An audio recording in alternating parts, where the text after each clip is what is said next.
అందరికీ నమస్కారం. ఈరోజు మనం half ticket Jaganmohan Reddy bus యాత్ర గురించి హాఫ్ టికెట్ అని చెప్పి అలవాటు అయిపోయింది. బస్ యాత్ర, బస్సుకి టికెట్ కొనుక్కొని ఎక్కబోయే జగన్మోహన్ రెడ్డి బస్ యాత్రని తెలుగుదేశం పార్టీ స్వాగతిస్తుంది. 5 ఏళ్లలో మొట్టమొదటిసారి జనాల్లోకి వస్తున్న జగన్మోహన్ రెడ్డిని తెలుగుదేశం పార్టీ స్వాగతిస్తుంది. గత 5 ఏళ్లుగా ఏ రోజు కూడా జనాల్లో రాని, జనాల్లో తిరగని ఈరోజు ఎలక్షన్స్ రాగానే బస్సు యాత్ర గుర్తొచ్చింది. ప్రజల్లోకి వస్తున్న జగన్మోహన్ రెడ్డికి సుస్వాగతం, స్వాగతం, సుస్వాగతం. ఈరోజు కొన్ని ప్రశ్నలు ఉన్నాయి. ఆయన బస్సులో వచ్చినా హెలికాప్టర్లో వచ్చినా మాకేం పెద్ద ఫరక్ పడదు, మాకేం పెద్ద తేడా లేదు. కానీ మాకు కొన్ని అనుమానాలు ఉన్నాయి.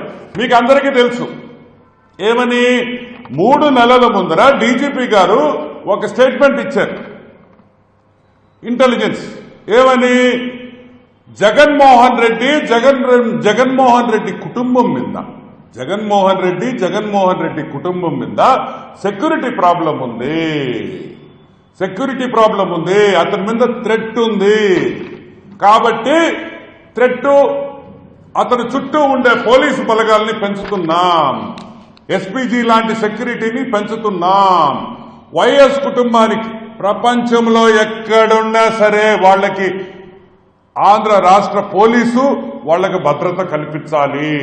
ఎందుకంటే కుక్కలు, పిల్లులు, పందుల నుంచి వాళ్ళకి విపరీతమైన థ్రెట్ ఉంది జగన్మోహన్ రెడ్డికి అనే ఒక అసెస్మెంట్తో, ఇంటెలిజెన్స్ వాళ్ళు ఇచ్చిన అసెస్మెంట్తో, ఇంటెలిజెన్స్ డిపార్ట్మెంట్ ఇచ్చిన నోటుతో ఈ పందులు, కుక్కలు, పిల్లుల దగ్గర నుంచి అతనికి విపరీతంగా సెక్యూరిటీ ఉంది. కాబట్టి 2 హెలికాప్టర్లు ఒక్కటి సరిపోదు, 2 హెలికాప్టర్లు కావాలా అని అన్నారు.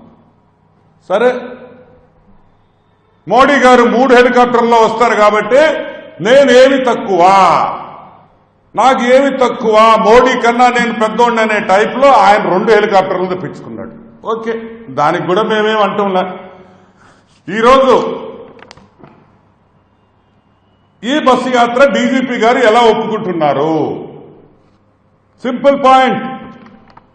ఈరోజు మొన్న వరకు ఉన్న సెక్యూరిటీ ఇష్యూస్, మొన్న వరకు సెక్యూరిటీ ఆయన జీవితం మీద ఒక థ్రెట్ ఉంది, ఆయన జీవితానికే ముప్పు ఉంది, పెను ముప్పు ఉందని చెప్పిన డీజీపీ గారు ఈరోజు ఏ విధంగా ఆయన్ని బస్సులో పోనిస్తారు అని మేము అడుగుతున్నాం. ఇప్పుడు థ్రెట్ లేదా అని అడుగుతున్నాం. థ్రెట్ ఉందా లేదా? లేదు. పోలీస్ వర్గాలు, ఇంటెలిజెన్స్ డిపార్ట్మెంట్, డీజీపీ వాళ్ళు అబద్దాలు చెప్పారా? ఎందుకు చెప్పాల్సి వచ్చింది? ఇప్పుడు నేను అడుగుతున్నా, ఎక్కడికి పోయినా హెలికాప్టర్లో పోయాడు. ఏ మీటింగ్కి, ఏ ఊరికి 5 కిలోమీటర్లు, 6 కిలోమీటర్లకు కూడా ఆయన ఏ రోజు కూడా వెహికల్ ఎక్కల. ఆయన హెలికాప్టర్లో పోయాడు, హెలికాప్టర్లో వచ్చాడు. గవర్నమెంట్ ఖర్చు, ఇబ్బందిలా. ఈ హెలికాప్టర్ నుంచి మీటింగ్ దగ్గరికి పోయేదానికి బ్యారికేడ్లు కట్టారు, చెట్లు కొట్టేశారు, పరదాలు కట్టారు, ఎవరికి కనిపించకుండా, అంటే కుక్కలు, పిల్లులు రాకుండా పరదాలు గిరదాలు కట్టి తీసుకోపోయారు. ఈరోజు బస్సు యాత్రలో ఆయన చేయబోయే బస్సు యాత్ర ఆల్మోస్ట్ ఒక 1500, 2000 కిలోమీటర్లు ఉంటుంది. ఈ 2000 కిలోమీటర్లకి బ్యారికేడ్లు ఖర్చు ఎవరిది? మొత్తం బ్యారికేడ్లు కట్టాలా? ఎందుకంటే సెక్యూరిటీ ప్రాబ్లం, పరదాలు కట్టాలి. ఈ 2000 కిలోమీటర్లో ఒక్క చెట్టు కూడా ఉండకూడదు, ఎందుకంటే సెక్యూరిటీ ప్రాబ్లం. చెట్లన్నీ కొట్టియాలి. సో హైవేలో ఒక చెట్టు కూడా ఉండదు. ఆయన హైవే ఎక్కడెక్కతాడో అక్కడ చెట్టు ఉండదు. ఊర్లో ఎక్కడ పోతాడో, ఏ పల్లెకి పోతాడో, ఏ టౌన్కి పోతాడో అక్కడ ఒక చెట్టు ఉండకూడదు, బ్యారికేడ్లు కట్టాలి. ఈ ఖర్చు ఇప్పుడు ఎవరు భరిస్తారు? గవర్నమెంట్, ఏపీ గవర్నమెంట్ ఈ ఖర్చు భరిస్తుందా? వైసీపీ పార్టీ భరిస్తుందా అనే పాయింట్ క్లారిటీ ఇవ్వాలి. ఈ 2000 కిలోమీటర్ల ఖర్చు, బ్యారికేడ్ల నుంచి, పరదాల కాడి నుంచి ఆ చెట్లు కొట్టేయడం ఖర్చు ఎవరు భరిస్తారనేది క్లారిటీ ఇవ్వాలి. ఎలక్షన్ కమిషన్ కూడా దీని మీద క్లారిటీ ఇవ్వాలి. ఈ సెక్యూరిటీ ఇష్యూస్ మీద ఎవరు ఖర్చు పెడతారనే విషయము. అదే కాకుండా ఇవన్నీ లేకుండా, బ్యారికేడ్లు లేకుండా, పరదాలు లేకుండా, చెట్లు కొట్టకుండా ఈరోజు జగన్మోహన్ రెడ్డి ప్రజల్లోకి వచ్చాడంటే ఈ 5 ఏళ్లు ప్రజల్లో రాని దానికి, అబద్దాలు చెప్పించిన దానికి, పోలీస్ డిపార్ట్మెంట్ తో సెక్యూరిటీ ప్రాబ్లం ఉందని అబద్దాలు చెప్పించిన జగన్మోహన్ రెడ్డి ఆంధ్ర రాష్ట్ర ప్రజలకి క్షమాపణ చెప్పాలి. క్షమాపణ చెప్పే బస్ ఎక్కాలని కూడా తెలుగుదేశం పార్టీ డిమాండ్ చేస్తున్నాం. ఎందుకంటే ఇన్ని రోజులు నువ్వు ప్రజల్లోకి ఎందుకు రాలేదంటే, రాకూడదు, సెక్యూరిటీ ప్రాబ్లం ఉందని చెప్పేసి నువ్వు రాలేదనే విషయం ప్రజలకి తెలుసు. ఈ 2000 కిలోమీటర్లు బ్యారికేడ్ల ఖర్చు కానీ, పరదాల ఖర్చు కానీ, అదేవిధంగా చెట్లు కొట్టడం ఖర్చు కానీ ఎవరు భరిస్తారు? స్టేట్ గవర్నమెంట్ భరిస్తుందా? వైసీపీ పార్టీ వాళ్ళు సొంత ఖర్చు, జగన్మోహన్ రెడ్డి సొంత ఖర్చుతో భరిస్తాడా అనే విషయం ప్రజలకి అందరికీ కూడా తెలియజేయాల్సిన బాధ్యత ఈరోజు జగన్మోహన్ రెడ్డి మీద ఉంది.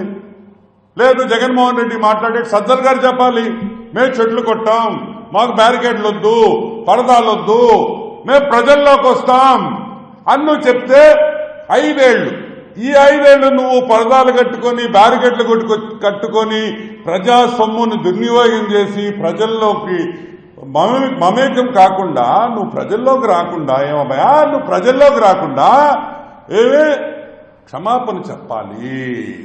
నేను అబద్దాలు చెప్పాను, నేను రాలేదు, రాను అనే విషయం ప్రజలకి క్షమాపణ చెప్పి, రాని దానికి క్షమాపణ చెప్పి, ఈ ఖర్చులు ఎవరు భరిస్తారు? ఈ పరదాలకి, బ్యారికేడ్లకి, చెట్లు కొట్టే ఖర్చు కూడా ఎవరు భరిస్తారనే విషయం 100% క్లారిటీ ఇవ్వాలి. ఇప్పటికైనా తెలుగుదేశం పార్టీ మళ్లీ చెప్తున్నాం, 5 ఏళ్ల తర్వాత, 5 years తర్వాత ప్రజల్లోకి వస్తున్న జగన్మోహన్ రెడ్డిని స్వాగతిస్తున్నాం. ఈ 5 ఏళ్లలో నువ్వు చేసిన విధ్వంసం, నువ్వు ఈ రాష్ట్రాన్ని ఏ విధంగా నాశనం చేసావో, ఈ రాష్ట్రంలో రోడ్ల దుస్థితి ఏ విధంగా ఉందో నువ్వే కళ్ళారా చూడొచ్చని కూడా నేను మనవి చేస్తున్నా. Welcome back half ticket Jaganmohan Reddy into the public. ప్రజల్లోకి వస్తున్న మన హాఫ్ టికెట్ జగన్మోహన్ రెడ్డి ఆంధ్ర రాష్ట్ర ప్రజలందరూ స్వాగతించాలని చెప్పి మీకు అందరికీ మనవి చేస్తూ నేను సెలవు తీసుకుంటున్నాను.